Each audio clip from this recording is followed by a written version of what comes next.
In February of this year, the CATA Cyber Council announced its national mandate. This was a direct outcome of approximately a year and a half of consultations with a cross-section of, and when I say consultations, I'm going to say more discussions and a couple of fiery debates between public and private sector leaders around what the current state of cyber is in Canada, because it really is an ongoing question across the country.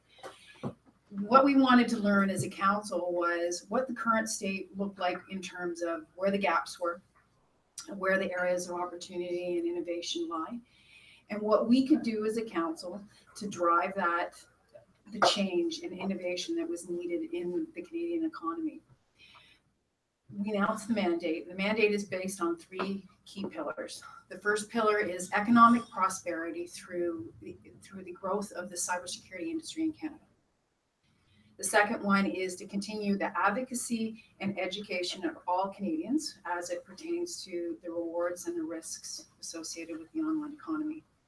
The third one is to address the growing and global labor and skill shortage in Canada as it pertains to cybersecurity. To give you an idea, right now in Canada, we don't really have a definitive number.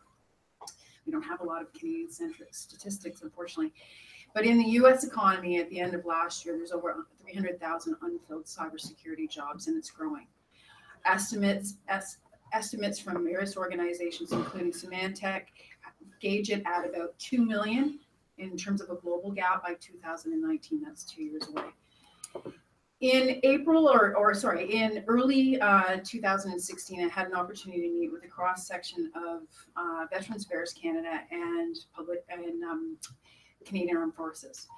My objective for the meeting was very straightforward, is to garner the support and endorsement in terms of being an advocate for the program.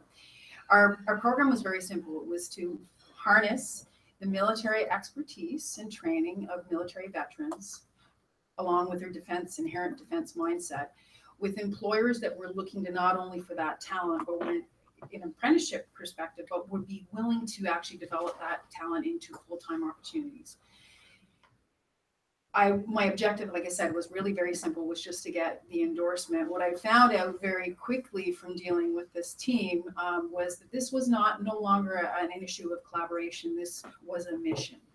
And what I've learned over the last year with working with the Canadian military is that not only do they have an unwavering dedication to public service and to the protection of Canadians, they also have an unwavering dedication to each other. So for this team, it was very important to give military veterans the opportunity to develop prosperous and exciting second careers outside of the military service.